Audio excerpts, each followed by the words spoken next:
ग्वालियर के पुरानी छावनी थाना क्षेत्र के जलालपुर में रहने वाले सिकंदर सिंह यादव अब परिवार सहित अपने गांव से कलेक्टर और एसपी कार्यालय तक दंडवत यात्रा करेंगे। उनका कहना है कि उनके साथ करीब 9.5 लाख रुपए की धोखाधड़ी हुई है। जलालपुर में मानपुर गिल्ड के रहने वाले भूपेंद्र सिंह, राजवीर सिंह और कमलजीत सिंह ने उन्हें 2023 में प्लॉट बेचा था। बाद में अगले ही साल इसी प्लॉट को अन्य व्यक्ति अतर सिंह और गिरवर सिंह यादव को बेच दिया। जब सिकंदर यादव अपनी पत्नी रानी के साथ 20/70 के प्लॉट पर काम कराने के लिए पहुंचे तो उन्हें अतर सिंह और अतर सिंह यादव ने मारपीट करके भगा दिया। कई दिनों से सिकंदर यादव पुरानी छावनी और पुलिस अधीक्षक कार्यालय के चक्कर लगा रहे हैं, लेकिन उनकी कोई सुनवाई नहीं हो रही। क्या नाम है? मेरा नाम सिकंदर यादव है। क्या हुआ? मैंने एक प्लॉट खरीदा था मिसेस के नाम से, रानी यादव के नाम से 2023 में। विक्रेतागण थे भूपेंद्र सिंह, कमलजीत सिंह, राजवीर सिंह, जिन्होंने मुझे प्लॉट बेचा था, जिसका मैंने पैसा भी दे दिया, पूरा नामांतरण भी करा लिया, राजस्व में भी, और उसका टैक्स भी भर दिया।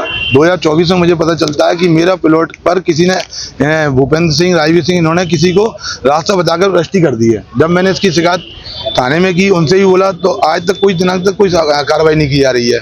मैं आज जनसुनवाई में भी गया, जनसुनवाई में मुझे बताया गया कि एसपी साहब के यहाँ जाइए आप। अब साहब मैं कोई सेलिब्रिटी तो है नहीं हूँ, सरासर मेरे साथ धोखाधड़ी हुई है, लेकिन अब मैं चूंकि गरीब आदमी हूँ, आम आदमी हूँ, तो मेरी कोई सुनवाई नहीं हो रही। अब मुझे पता चल गया था, आप सब मीडिया भाइयों के माध्यम। मामला क्या है? मामला ये है साहब, मेरे साथ धोखाधड़ी हुई है, लेकिन कोई उसमें एफआईआर दर्ज नहीं हो पा रही है। क्या धोखाधड़ी? कहाँ का मामला है? प्लॉट जलालपुर का मामला है। प्लॉट खरीदा था मैंने भूपेंद्र सिंह, कमलजीत सिंह जी से। कब खरीदा था आपने? 2023 में। आज तक मेरे को कोई सुनवाई नहीं हुई। किसकी जमीन?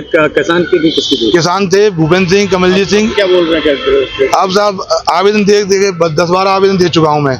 अब मैंने ये फैसला किया है कि मैं और मेरे परिवार और मेरे बच्चे, पति पत्नी। आपत्ति कौन उठा रहा है इसमें? आपत्ति कोई नहीं उठा रहा था। मैं जब मेरे साथ फ्रॉड हुआ है तो इसमें एफआईआर दर्ज होनी चाहिए, लेकिन मेरी कोई सुनवाई नहीं हो रही। थाने तो जाता हूँ, कोई सुनवाई नहीं। फ्रॉड किस तरीके से हुआ? फ्रॉड साहब एक प्लॉट दिया मुझे और वही प्लॉट आम रास्ता बताकर किसी को रजिस्ट्री कर दी है। तो ये सरासर मेरे साथ नाइंसाफी हुई है, धोखाधड़ी हुई है। अधिकारी से मिले, क्या पसंद मिला आपको? उन्होंने टीआई साहब को लगाया है फोन कि टीआई साहब इनकी बात सुन लेना, और ये कह रहे हैं एसपी साहब से मिल लो जब तुम्हारी एफआईआर होगी। क्यों साहब, मैं कोई सेलिब्रिटी, अभी कोई अधिकारी और कोई नेता या अमीर व्यक्ति हो, उसके साथ तो हाल 2 मिनट में एफआईआर हो जाती है, हमारे साथ न्याय क्यों नहीं हो रहा?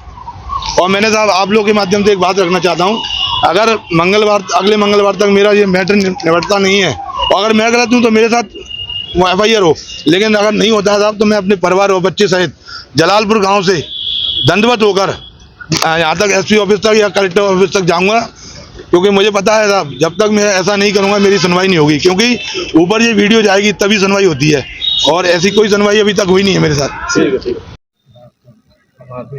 जमीन विवाद क्या पूरा मामला? आज जन सुनवाई में पुरानी छावनी थाना क्षेत्र के रहने वाले सिकंदर यादव उपस्थित हुए थे। एक आवेदन उनके द्वारा दिया गया, जिसमें बताया गया कि उनकी पत्नी के नाम से उन्होंने जलालपुर में जो एक प्लॉट लिया था, जिसमें जो बिल्डर है, जो बेचने वाला है, विक्रेता, उसने जो उन्हें आम रास्ते की ज़मीन दे दी, जिसको लेकर के वो एफआईआर चाह रहे थे। अभी चूँकि मामला जो है सिविल मैटर से संबंधित है और इसमें वो 420 की एफआईआर चाह रहे हैं, तो अभी पुलिस इसमें जाँच कर रही है। जैसे ही हमें आवश्यक संज्ञेय अपराध होने लायक तथ्य पाए जाएंगे, उसके एफआईआर करके अग्रिम कार्रवाई की जाएगी।